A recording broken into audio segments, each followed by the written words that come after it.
The Heist about of North Hollywood. Interesting title. Don't know what this is about. Let's see. Friday, February 28th, 1997. Okay. Two professional bank robbers overtake a North Hollywood branch in Los Angeles. Sporting a military-grade arsenal and covered nearly head to toe in body armor. And as fate would have it, an LAPD officer in the right place at the right time witnessed the moment the gunman entered the bank. The police soon had the men surrounded, expecting the men to barricade inside. Hey, how many police though? Because you got two people in full military gear in there. But instead, the two robbers swiftly exited the bank, spraying over 1,000 rounds at police. Over 44 minutes and 2,000 rounds exchanged. The streets of North Hollywood turned into a living hell. 2,000? I'll turn it down a bit. 2,000 rounds? The two gunmen behind the North Hollywood shootout first met at a Gold's Gym in Venice Beach, California. Larry Phillips Jr., a Los Angeles native and proficient real estate scammer, and Emil Matasarino, a Romanian immigrant and college graduate with an above-average IQ. Wait. So they're not military personnel then? They're not in the military? Okay. But they're walking out the bank like they are? They were close in age and talked everything weightlifting and bodybuilding and whatever else the fuck gym rats talk about. Chicken breasts, probably. Despite the contrast of their upbringings, the two quickly became close friends outside of the gym. They bonded over firearms, philosophical ideas. They talked about their tough childhoods and their mutual hatred for authority, as Larry Phillips Jr. grew up around an ex-convict father who struggled with the law, and Matasarino, who grew up watching his home country of Romania violently collapse in 1989 on live TV. Their hatred for the world and the figures who ran it ran deep. In October of 1993, the two found themselves in some serious trouble when they were traffic stopped by an undercover Glendale detective while operating a stolen rental car. When the detective made contact with the vehicle, Phillips gave the officer a fake name. He then asked the men who the vehicle belonged to which Matasarino replied that the vehicle belonged to Phillips's mother. And after making checks, the detective ordered Phillips to step out of his vehicle, at which point the detective located a Glock 17 with a 33-round extended magazine in Phillips's waistband. Matasarino, still inside the vehicle, then tucked his pistol beneath the seat. Backup arrived, and both men were taken into custody. The vehicle was seized, and a laundry list of weapons and suspicious items were recovered from within, ranging from a Norinco, 1,700 rounds of 7.62, 3 Chinese-made 75-round drum magazines, 6 smoke bombs, 2 IEDs, a gas mask, wigs, 3 different California license plates, and 2 spray cans of gray hair coloring. That's right, these jokers were locked and loaded with some Just for Men. Now, wait. Why have they got smoke? Like, bro, what are they using the smoke bombs for? Is the hair coloring to like disguise? Like they do some robbing stuff and then like, oh yeah, hair color. Nobody knows who I am now. Cans of gray hair coloring. That's right. These jokers were locked and loaded with some Just for Men. Now it's a party. Larry Phillips was charged with conspiracy to commit robbery, grand theft auto, unlawful weapons activity, carrying a loaded and concealed firearm, and felony perjury. On December 27th, both men were only sentenced to less than 1 year in jail. You found all of that in their car and you send them to for 1 year. Well, I suppose it's like they haven't done anything with it, but that's crazy. When the enemies relax, make them toil. When full, starve them. When settled, make them move. On June 14th, 1995, in the Los Angeles neighborhood of Winnetka, at approximately 12 p.m., Phillips and Matasarino stalked a Brinks truck. They followed the armored vehicle until it made a stop. They watched as the guard got out and made a delivery. As the guard returned and opened the back doors of the armored truck and was at his most vulnerable, Phillips and Matasarino opened fire with AK-47s. Oh my God. Both guards were shot and $120,000 was stolen. What?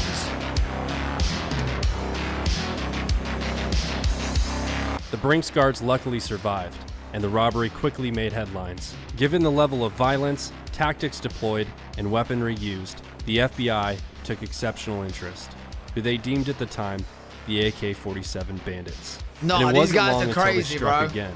On March 27, 1996, in the area of Woodland Hills, Phillips and Matassarino attempted to overtake another Brinks truck, but miserably failed. They once again stalked the armored vehicle and opened fire after it stopped, but the driver took off.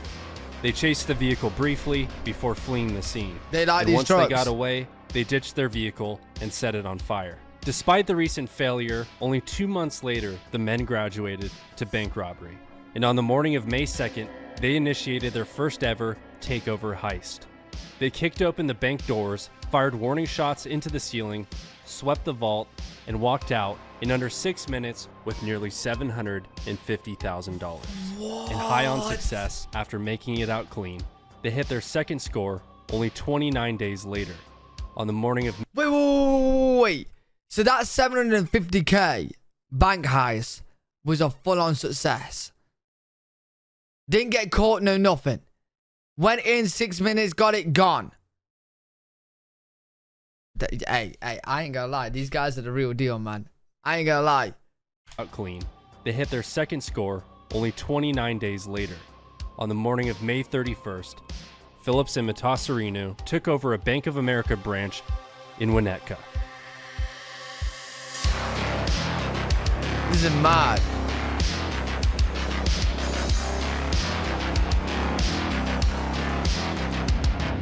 Walking out once again with just under $800,000. Wow. Accumulating a net worth of approximately $1.6 million in 30 days. And by and that's in the 1990s.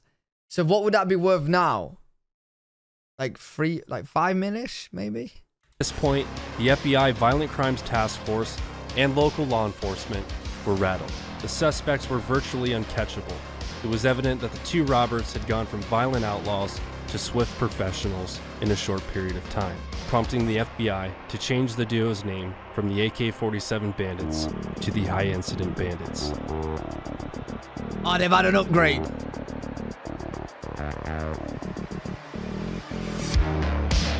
The High Incident Bandits.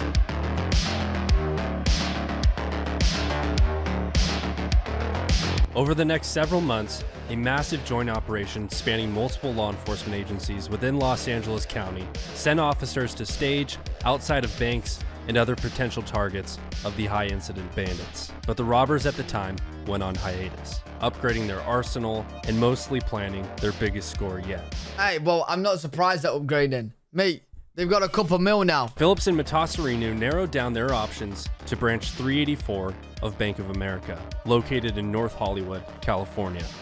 It was the largest bank in the area by far and had the potential to net them at least $2 million for 10 minutes work. It was the optimal location for many reasons. Professional bank robbers tend to hit branches located on street corners for a better escape egress. Branch 384 was a single building lot, meaning not only was it a corner branch, but it had two corners of the lot, with both freeway access nearby and city side streets leading into the valley. It was the perfect stage for the perfect heist. They chose the date of Friday, February 28th, and they loaded up for war. They attached level 3A Kevlar body armor to the front and back of both their torso and extremities. Yo, that's crazy. Like, they are fully prepared. But you know what? They're unlucky and the cops are lucky that the cop was there at the exact moment they was doing it. Because from the sounds of it, they was so good at going in and out, gone. Basically making them pretty much invincible against the police who have 9mm. And speaking of bullets, holy shit. They loaded out with Norinkos with full auto conversions, 75-round Chinese magazine drums, a semi-auto HK91, 2 Berettas, and a fucking Bushmaster XM15 dissipator. They then loaded several thousand rounds of spare ammunition into the trunk. Several thousand rounds of spare ammo. Yo, they was fully prepared for the police to turn up. Fully prepared. Of their white 1987 Chevrolet Celebrity. And both men knew there was no going back. They dug their graves in their past robberies, and after getting busted once, They knew they would be facing life in prison, unspoken, but likely even fearful of one another, and the idea of their counterpart cooperating with authorities in exchange for a lighter sentencing. They knew from here on out, contact with law enforcement could only end one way. And on the morning of the robbery, the men each took an unknown dosage of phenobarbital, a central nervous system depressant to basically Master Chief the shit out of their nerves. They suited up, drove to the bank, synchronized their watches, and at 9:17 a.m., Larry Phillips and Emil Mastorinu clashed through the doors of Branch 384, firing rounds into the ceiling and declaring aloud, "This is a fucking holdup." My God.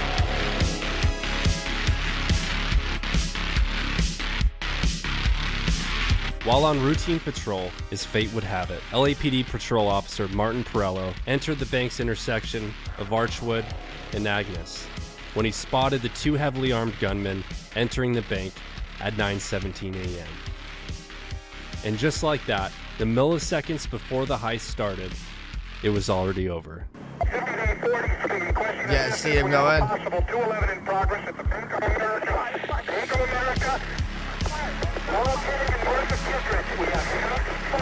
Inside the bank, the gunmen took over, while continuing to open fire into the ceiling. And after gaining everyone's compliance, Phillips and Matasarinu began shooting at the bulletproof door that gave access to the bank tellers and the vault. The door which Wait. Did these two know that they will have to deal with the police? Was they hoping that they can go in, grab it, and get out? Or did they know? Like how they prepared? I feel like they knew the police was going to get there in time. Like they knew they was going to have to shoot their way out. Was only made to withstand small caliber ammunition, broke open after a few shots from their modified Norinkos. The men then forced the tellers to fill their bags with the money from the vault. As they held the door, watching over their shoulders, they realized there was a big problem. There was way less money in the vault than they had anticipated. The adrenaline partnered with the intense stress led the two men to unravel, and bursts of gunfire continued solely out of rage. Matasarinu became so enraged that he emptied a 75-round drum magazine into the vault, destroying the rest of the money. In total, the tellers only packed $303,000. Meanwhile, outside of the bank... Wait. You're there to rob a bank and you're that mad that some money is missing, you're shooting the money. So you're that mad. You're making the money that's less than you thought, already lesser. Like, yo, bro, chill out, man. LAPD officers Perello and Farrell enter the perimeter of a parking lot across the street and are soon joined by multiple officers rushing in to the area. An anxious Larry Phillips noticed the silence outside of the bank. There was no longer any foot traffic outside, or even a single car on the usually busy roadway. He walked halfway out of the bank and heard nothing but the freeway noise coming from a half a mile away. And in that moment, he realized the police were waiting. At which point, both men could hear sirens of the cavalry of the LAPD responding, as well as the sound of exploding dye packs in the money bags, rendering the bills completely useless. What? The officers outside were coordinating what they thought would be a barricade situation, until Larry Phillips stormed out of the North ATM lobby entrance, spraying rounds at officers with his Norinka, immediately injuring 7 officers and 3 civilians from 200 feet away. They returned fire at the robbers, but their 9mm had little effect on the heavily armed gunmen. Wait. You know the police guns, their bullets won't pierce the armor. Like the armor they're wearing will actually protect them from that. Oh, man. That is crazy. Fire at the robbers, but their 9mm had little effect on the heavily armed gunmen. LAPD officer James Zaborvan, only a few months out of the academy, gets a shot off on Phillips, wounding him. The gunman turns his attention to Zaborvan, who dives across his fellow officers, blocking the shot. He then seeks cover into a nearby dental office, where a dentist by the name of Jorge Montes quickly turns his dental office into a makeshift emergency room. And at this time, the elite members of the prestigious LAPD SWAT team arrived on scene.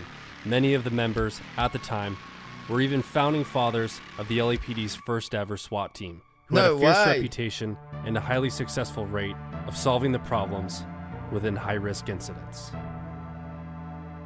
Oh, they got the real deal on their ass now. No matter what the odds are, you fight through it. That's paramount. This is intense.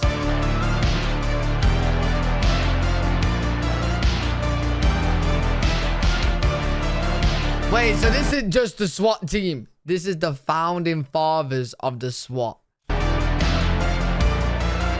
badass. That is badass. Phillips retrieves the HK-91 and begins sniping news helicopters with 308, hitting a KCAL-9 chopper's rear stabilizer, until a group of officers who raided a nearby gun store to obtain higher caliber weapons returned and landed a shot on the HK-91, disabling it. Phillips picked back up his Norinco until his weapon stovepiped. Not knowing how to clear the malfunction, he pulled out his Beretta and continued firing at police. And suddenly, realizing it was the end, Larry Phillips took his own Beretta and ended his life. Crazy. Matasarinu tried to escape by hijacking a civilian's truck, but failed. The SWAT team saw this and took advantage of Matasarinu's exposed position and moved in to engage him while taking cover behind a patrol vehicle. This is crazy. The SWAT team opened fire, but they couldn't find an angle on Matasarinu, taking cover behind the engine block of his vehicle. LAPD SWAT officer Rick Massa decided to prone out and found the exposed feet of Matasarinu. Yo, why does this guy actually looks like a SWAT figure? He actually looks like you go to a toy store, right? You go to the figure section where the SWATs are, and this is what you get. This is what you get. Why did exposed feet of Matasarinu got a good sight picture and opened fire, hitting Matasarinu twice in the ankle. Matasarinu collapsed and began skipping rounds towards the SWAT team. Yeah, try running out, boy. While laying on his back. And with Matasarinu's body now exposed and still skipping rounds towards SWAT officers, the SWAT team opened fire. And after being shot 29 times, Matasarinu surrenders to police. Wait.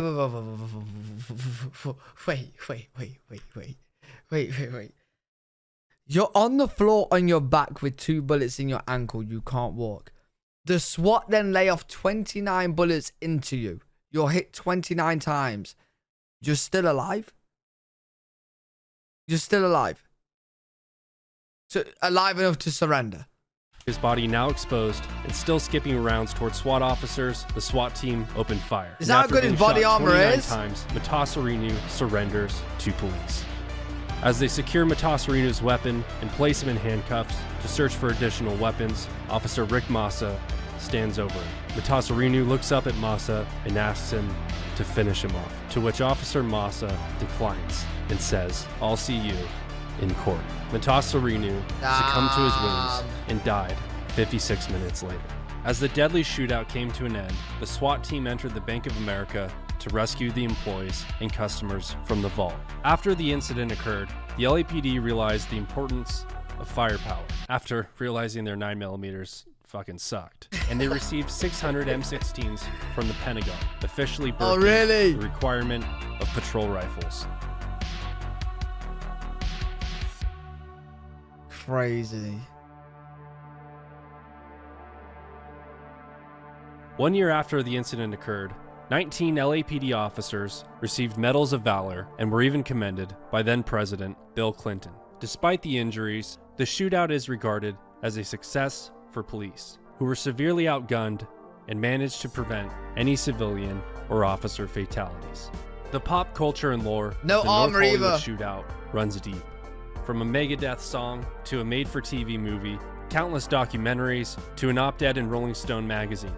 It's estimated that Phillips and Matasarinu fired close to 1,200 rounds, with the LAPD returning close to 650 rounds. The North Hollywood shootout will always be regarded as one of the most dangerous confrontations between robbers and police that America has ever seen. Those two that went to rob the bank literally went with the idea of they're going to go into like a military gunfight. Like what they was prepared for was war. Hey guys, if you enjoyed the mad, what a story. Insane. Crazy. Why do people do that nowadays though? Why don't we hear of it nowadays? Is it because the police are a lot more prepared to deal with, like, let's say someone had military equipment on, went to a bank to rob it? The police are a lot more prepared now. if someone was to do that.